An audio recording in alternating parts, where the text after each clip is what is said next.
Geography classes में आपका स्वागत है। मैं रोहित शर्मा, सब्जेक्ट अपना ज्योग्राफी। देखिए लेसन नंबर 6 हमारा चल रहा है, इसका नाम है भारत के संदर्भ में नियोजन और सतत पोषणीयता। इसमें दो बिंदु है, दो बिंदुओं के बारे में हम अध्ययन कर रहे थे। इसमें जो हमारा मुख्य बिंदु था वो है नियोजन के बारे में। सतत पोषणीयता का जो टॉपिक है वो बाद में लेंगे। अभी हमारा नियोजन से संबंधित टॉपिक चल रहा है। मैंने आपको बता दिया था कि नियोजन किसे कहते हैं, पिछले वीडियो में आप जाकर देख लीजिए, पर भी मैं एक बार रिपीट कर देता हूं कि नियोजन होता क्या है।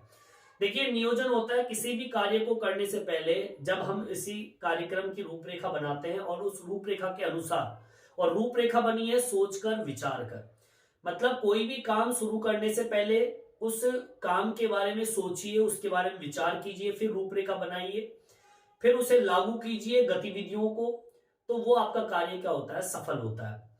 अब नियोजन तो ये हो गया। नियोजन को भी दो वर्गों में बांटा अपन ने, एक खंडीय नियोजन और एक प्रादेशिक नियोजन। खंडीय नियोजन होता है आपके सेक्टर, मतलब आपकी जो अर्थव्यवस्था है वो कई सेक्टरों में बटी हुई है, चाहे वो कृषि क्षेत्र हो, चाहे वो संचार क्षेत्र हो, परिवहन क्षेत्र हो, खनिज क्षेत्र हो, कई क्षेत्र होते हैं जो अर्थव्यवस्था को मजबूत बनाते हैं, मतलब खंड के अंदर वो बटे हुए होते हैं।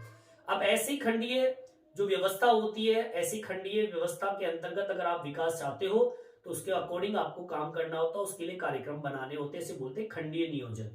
एक होता है प्रादेशिक नियोजन। प्रादेशिक नियोजन होता है प्रदेश के अंदर जो क्षेत्र पिछड़े हुए होते हैं उन क्षेत्रों को चिन्हित करना होता है, लक्ष्य निर्धारित करना होता है, वहां पर जो भी कमियां हैं उन कमियों को पूरा करना होता है, इसे कहते हैं प्रादेशिक नियोजन। मतलब प्रदेश के आधार पर लक्ष्य को निर्धारित कीजिए जो पिछड़ा है और उस पर काम कीजिए। ये तो नियोजन था। फिर मैंने आपको बताया था लक्ष्य नियोजन के बारे में, जो कि लक्ष्य नियोजन होता है किसी भी क्षेत्र को चिन्हित कर और उस पर कार्य करना। अब यहां पर लक्ष्य नियोजन जो क्षेत्र है वो कौन से क्षेत्र निर्धारित किए, 3 क्षेत्र निर्धारित किए गए हैं। लक्ष्य क्षेत्र नियोजन का तात्पर्य होता है एक ऐसा नियोजन कार्य जो कि लक्ष्य पर आधारित हो। ऐसे लक्ष्य निर्धारित किए गए जहां पर कुछ कमियां हैं, जैसे कि पर्वतीय क्षेत्र विकास कार्यक्रम लागू किया गया, सूखा, भरमौर क्षेत्र, समन्वतीय जनजातीय विकास कार्यक्रम, मतलब यहां पर कुछ लक्ष्य निर्धारित किए गए। लक्ष्य का मतलब जैसे कि पर्वतीय क्षेत्र है, सूखा संभावित क्षेत्र, मतलब एक ऐसा क्षेत्र जो पर्वत है, पर्वतों में रहने वाले जो लोग हैं जो पिछड़े हुए हैं उनके लिए कार्य करना, उनके लिए रूपरेखा तैयार करना, उनको विकास की स्थिति में पहुंचाना। दूसरा है सूखा। सूखा ऐसा क्षेत्र होता है जहां पर विकास रुक जाता है, तो वहां पर किस प्रकार से कार्य किया जा सकता है विकास के लिए, उस कार्यक्रम को लागू करना। और एक है भरमौर क्षेत्र समन्वतीय जनजातीय विकास कार्यक्रम। ऐसी जनजाति जो पिछड़ी हुई है उनके लिए कार्य करना, और ये कौन कर रहा है, लक्ष्य क्षेत्र नियोजन के अंतर्गत है। मतलब लक्ष्य हमने 3 निर्धारित कर लिए, अब यहां पर कार्य करना। आज का जो मुख्य बिंदु है वो पर्वतीय क्षेत्र विकास कार्यक्रम से संबंधित है, मतलब हमें पर्वत में जाना है, मतलब ये लक्ष्य क्षेत्र नियोजन जो है वो पर्वतीय क्षेत्र को निर्धारित करके वहां पर जो कमियां हैं उन कमियों को ढूंढकर उनके लिए कार्य करना। अब देखिए पहले तो मैं आपको बता दूं कि ये जो पर्वतीय क्षेत्र विकास कार्यक्रम जो है वो ये योजना कब लागू की गई थी। ये योजना 5वीं पंचवर्षीय योजना में लागू की गई थी, ठीक है। अब ये योजना 5वीं पंचवर्षीय योजना में लागू की गई तो किन किन क्षेत्रों में लागू की गई थी, मतलब ये कि ये योजना किन किन क्षेत्रों के दायरे में आती है। जैसे कि उत्तर प्रदेश के सारे पर्वतीय जो जिले हैं, जैसे कि वर्तमान में उत्तराखंड है, जैसे मिकी पहाड़ियां हैं, असम की उत्तरी कछार की पहाड़ियां हैं, पश्चिम बंगाल का दार्जिलिंग जिला है, तमिलनाडु के नीलगिरी क्षेत्र, कुल मिला के 15 जिले इसके अंदर शामिल किए गए इस पर्वतीय क्षेत्र विकास कार्यक्रम के अंतर्गत, और यहां पर कार्य किया गया, ठीक है। तो सबसे पहली लाइन हमारी क्या होगी कि यह योजना जो है 5वीं पंचवर्षीय योजना में प्रारंभ की गई। मतलब अब आपसे क्वेश्चन पूछ लिया जाए कि पर्वतीय क्षेत्र विकास कार्यक्रम कब लागू किया गया, तो यह योजना लागू की गई थी 5वीं पंचवर्षीय योजना जब आई थी उस टाइम पे इसको प्रारंभ किया गया था। अब ये योजना किन किन क्षेत्रों में, इस योजना को किन किन क्षेत्रों में, सबसे पहले उत्तर प्रदेश। उत्तर प्रदेश का आज वर्तमान में क्या है, उत्तराखंड, यहां पर लागू किया गया। पहला तो भाग ये है। दूसरा भाग आपका मिकीर की जो पहाड़ियां हैं, ठीक है, मिकीर पहाड़ियों के अंदर इसे लागू किया गया, ठीक है। इसके अलावा असम जो है, असम की उत्तरी कछार की पहाड़ियां, असम की उत्तरी कछार की पहाड़ियां, ठीक है, यहां पर इसको लागू किया गया। इसके अलावा पश्चिम बंगाल का दार्जिलिंग जिला, पश्चिमी बंगाल का दार्जिलिंग जिला, यहां पर इसको लागू किया गया। और इसके अलावा जब साउथ के अंदर नीचे की ओर जाते हैं तो तमिलनाडु, ठीक है, तमिलनाडु जो है वहां पर नीलगिरी, नीलगिरी पहाड़ी क्षेत्रों में इस योजना को क्या किया गया था, लागू किया गया था। आगे बात समझ में, मतलब ये कि ये योजना जो थी इसे लागू किया गया था 5वीं पंचवर्षीय योजना में, इसको तो प्रारंभ किया गया। कहां पर किया गया, इस योजना को प्रारंभ किया गया उत्तर प्रदेश में, जो आज वर्तमान में उत्तराखंड है, मिकीर की पहाड़ियां, असम की उत्तरी कछार की पहाड़ियां, पश्चिमी बंगाल का दार्जिलिंग जिला और तमिलनाडु की नीलगिरी पहाड़ियों के अंदर इस योजना को लागू किया गया। देखिए, ये तो बात हुई पर्वतीय क्षेत्र विकास कार्यक्रम। अब योजनाएं होती है विकास के लिए। 1981 के अंदर पिछड़े क्षेत्रों पर राष्ट्रीय समिति ने उन सभी पर्वतीय क्षेत्रों को शामिल किया जो कि पिछड़े हुए हैं, या फिर हम कहें जिन पर्वतीय क्षेत्रों की ऊंचाई है वो 600 मीटर से अधिक हो, या फिर हम कहें कि उन पर्वतीय क्षेत्र जहां पर जो जनजातीय निवास करती है उनके लिए कोई भी छोटी मोटी योजनाएं लागू नहीं की गई हो, ऐसे क्षेत्रों के अंदर इस योजना को लागू किया गया था। ठीक है, समझ में आ गई बात, कहां पर क्यों लागू किया गया था ये मैंने आपको बता दिया। फिर से रिपीट कर दूं, ऐसे क्षेत्र जो पिछड़े हुए हैं, ऐसी जनजातियां जो पिछड़ी हुई है, ऐसे पहाड़ी क्षेत्र जो 600 मीटर से अधिक ऊंचे हो, ऐसे क्षेत्र पर्वतीय क्षेत्रों में जो जनजातियां जिन पर किसी भी प्रकार की छोटी छोटी योजनाएं लागू नहीं की, उन क्षेत्रों को इसमें शामिल किया गया। ठीक है, चलिए यहां तक समझ आ गया होगा, यहां तक आप उतार लीजिए, फिर मैं आपको मेंशन करवाऊंगा कि आपको करना क्या है, किस तरीके से लिखना है इसके आगे। ठीक है, यहां तक आप उतार लीजिए।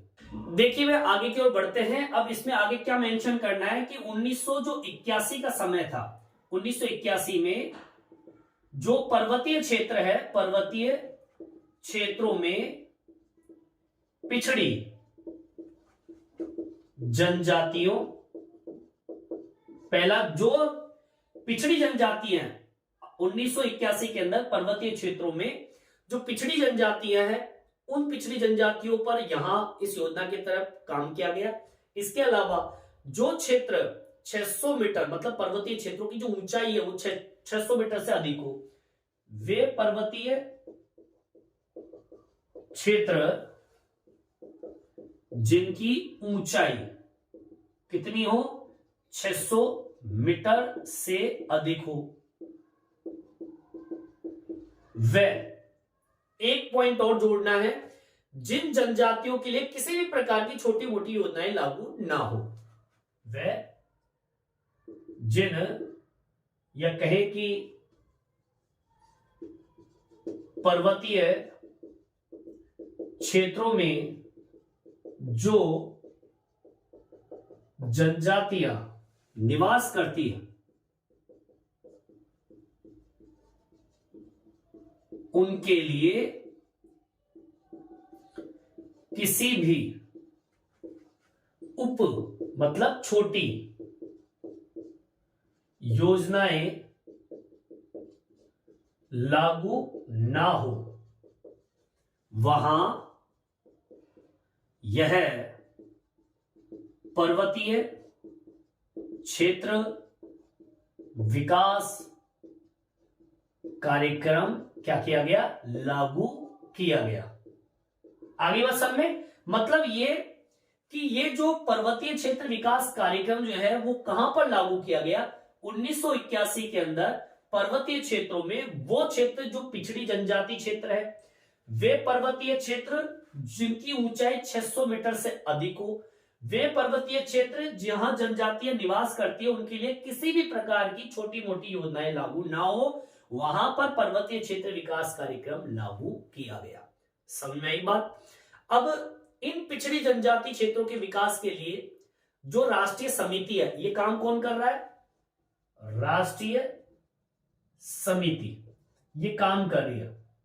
आगे बात सर, राष्ट्रीय समिति बनाई गई जिनका काम यही था कि यहां पर जो भी विकास के कार्य होने हैं वो यही राष्ट्रीय समिति अपनाएगी, मतलब उस कार्य को पूरा करेगी। तो ये जो राष्ट्रीय समिति है उन्होंने कुछ निम्न बातों पर ध्यान दिया। वो निम्न बातें कौन सी है भाई?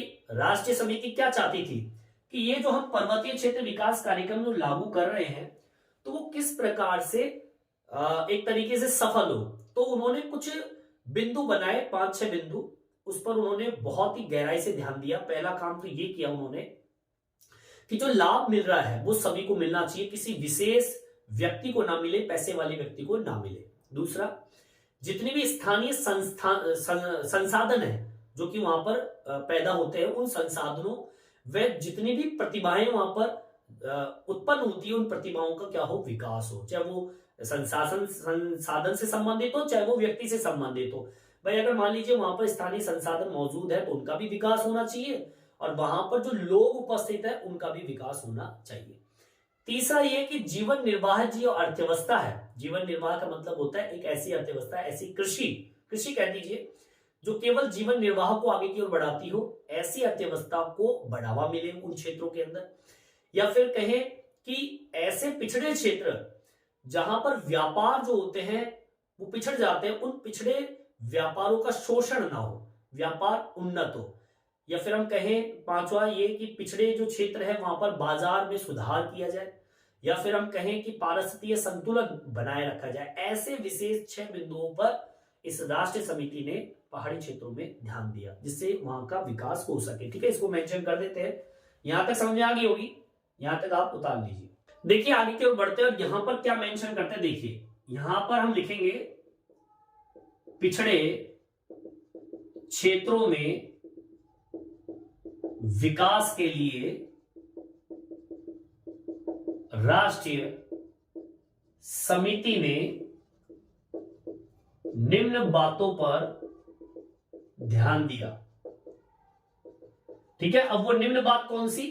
पहला, लाभ सभी को मिले, विशेष व्यक्ति को नहीं। मतलब ये कोई पैसे वाला व्यक्ति हो, ठीक है ना, उन व्यक्तियों को लाभ ना मिले, सबको लाभ मिले, उसको भी मिले, पर गरीब व्यक्ति के पास में सबसे पहले लाभ पहुंचे। ठीक है, इसके अलावा स्थानीय जो संसाधन है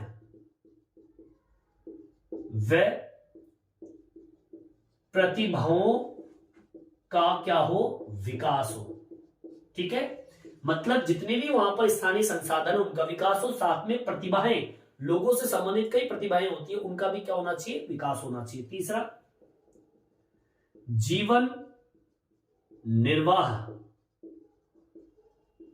अर्थव्यवस्था का विकास हो।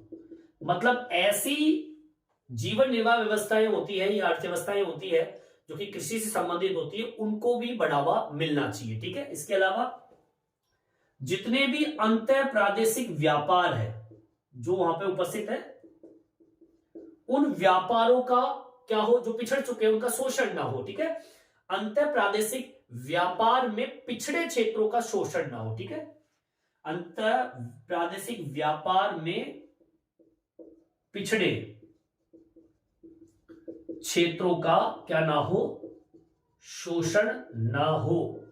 आगे ना सर में। और इसके अलावा ये राष्ट्रीय जो समिति है उन्होंने देखा कि पिछड़े क्षेत्रों में जो बाजार है वो थोड़ी वीक है, कमजोर है, उसमें भी सुधार होना चाहिए। ठीक है, पिछड़े क्षेत्रों में बाजार सुधार हो। और एक है पारिस्थितिकीय संतुलन, पारिस्थितिकीय संतुलन बनाए रखे। ऐसे काम ये 6 के 6 बिंदु पर्वतीय क्षेत्र विकास कार्यक्रम के अंतर्गत तय किए गए और इस तरीके से यहां पर कार्य किया गया उन जनजातियों के लिए जो पिछड़ी हुई थी। पहाड़ी क्षेत्र के विकास की योजनाएं स्थलाकृति, पारिस्थितिकीय, सामाजिक, आर्थिक दशाओं को ध्यान में रखकर बनाई गई थी। इस कार्यक्रम के अंतर्गत पहाड़ी क्षेत्रों में जो बागवानी का काम है वो भी किया गया, रोपण कृषि का कार्य, पशुपालन का कार्य, मुर्गी पालन का कार्य, वन लगाना, लघु और ग्रामीण उद्योगों का विकास करना, ये सारे काम इसके अंतर्गत किए गए। ठीक है, इसको भी मेंशन करवा देता हूं मैं। चलिए, ये बिंदु तो मोस्ट है कि यहाँ पर कौन कौन से कार्य किए गए, ध्यान में रखकर किए गए, ये बिंदु भी इंपॉर्टेंट है। यहां तक आप उतार लीजिए और फिर मैं बताऊंगा आपको और क्या लिखना है इसके अंदर, यहां तक आप उतार लीजिए। देखिए इसके अंदर क्या मेंशन करना है, देखिए पहाड़ी क्षेत्रों में यह योजनाएं स्थलाकृतियों को देखकर बनाया गया, ध्यान में रखकर बनाया गया। इसके अलावा पारिस्थितिकीय की स्थिति को देखते हुए बनाया गया। इसके अलावा सामाजिक, आर्थिक दशाओं को ध्यान में रखकर इन योजनाओं को क्या किया गया था, लागू किया गया था। मतलब ये कि पहाड़ी क्षेत्रों में ये जो योजनाएं इस विकास कार्यक्रम के अंतर्गत लागू किया गया, तो उसमें क्या क्या चीजें दी गई, उसमें देखा गया स्थलाकृति को, पारिस्थितिकीय स्थिति को, भाई संतुलन भी बना रहे, पेड़ पौधों को नुकसान भी ना पहुंचे, सामाजिक आर्थिक दशाओं को ध्यान में रखकर ये योजनाएं बनाई गई थी। इसके अलावा इस कार्यक्रम के अंतर्गत पहाड़ी क्षेत्रों में बागवानी का कार्य भी किया गया। इस कार्यक्रम के अंतर्गत, ठीक है, इस कार्यक्रम के अंतर्गत पहाड़ी क्षेत्रों में एक काम किया गया, बागवानी, मतलब वहां पर बाग लगाए गए। ठीक है, इसके अलावा छोटे मोटे जो वन थे वो भी लगाए गए, या कहे बागवानी का विकास किया गया, और रोपण कृषि पर ध्यान दिया गया। ठीक है, सीढ़ी नुमा कृषि पर ध्यान दिया गया, आगे बात समझ में। इसके अलावा कोई भी कृषि हो उस पर ध्यान दिया गया, पशुपालन पर ध्यान दिया गया, समझ में आई बात। इसके अलावा आपके लघु जो ग्रामीण उद्योग है उन पर ध्यान दिया गया, लघु ग्रामीण उद्योगों पर ध्यान दिया गया, आगे बात समझ में। इसके अलावा मुर्गी पालन हुआ, ध्यान दिया गया, आगे बात समझ में। तो इस तरीके से यहां पर कार्य किया गया। अब ये कार्य क्यों किया गया भाई, पहाड़ी क्षेत्रों के अंदर जो बेचारे विकास की स्थिति में बिल्कुल नीचे है। अब पहाड़ी क्षेत्रों में विकास कार्य हो भी नहीं सकता क्योंकि वहां पर उबड़ खाबड़ स्थिति है। सरकार के द्वारा जो भी काम किए जाते हैं वो करते तो है, लेकिन वो एक तरीके से पहाड़ी क्षेत्रों में वो पूरा नहीं हो पाता है। ठीक है, तो उस योजनाओं को कैसे सरलता से लागू कर दिया जाए जिससे वहां के लोगों को फायदा मिले, तो इस तरीके से लक्ष्य क्षेत्र नियोजन के अंतर्गत इस पहाड़ी क्षेत्र को चुना गया। पहाड़ी क्षेत्र मैंने बता दिया कौन कौन से क्षेत्र निर्धारित किए गए, साथ में उन योजनाओं पर भी ध्यान दिया गया जिससे उनको आसानी से लागू किया जा सके, चाहे वो लाभ हर व्यक्ति को मिले, वहां की प्रतिभाओं को विकसित किया जा सके, स्थानीय संसाधनों को विकसित किया जा सके, जीवन निर्वाह व्यवस्था को विकसित किया जा सके, जो व्यापार में पिछड़े हैं उनका शोषण ना हो, व्यापार में सुधार हो, बाजारों में सुधार हो, पारिस्थितिकीय संतुलन बनाए रखा जा सके। इस योजना के अंतर्गत पारिस्थितिकीय, स्थलाकृति, सामाजिक आर्थिक दशाओं को ध्यान में रखकर ये पर्वतीय क्षेत्र विकास कार्यक्रम को लागू किया गया। इसके अलावा ये सारे बिंदु जो है इस कार्यक्रम के अंतर्गत वहां पर बागवानी का भी विकास किया गया, रोपण कृषि, सीढ़ी नुमा कृषि, पशुपालन, लघु ग्रामीण उद्योग जो है उनका भी विकास किया गया। तो इस तरीके से ये पर्वतीय क्षेत्र विकास कार्यक्रम के बारे में मैंने आपको बता दिया।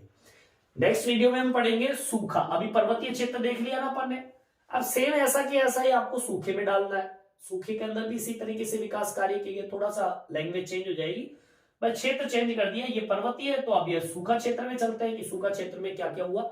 नेक्स्ट वीडियो के अंदर हम देखेंगे सूखा संभावित क्षेत्र के अंदर क्या क्या सरकार के द्वारा या फिर हम राष्ट्रीय समिति के द्वारा क्या क्या कार्यक्रम बनाएंगे लोगों के विकास के लिए। इस वीडियो में इतना ही। ये वीडियो आपको कैसा लगा कमेंट्स करके जरूर बताएं और मेरे चैनल को सब्सक्राइब जरूर से जरूर करें जिससे नए नए वीडियो आप तक पहुंचा सकूं। धन्यवाद।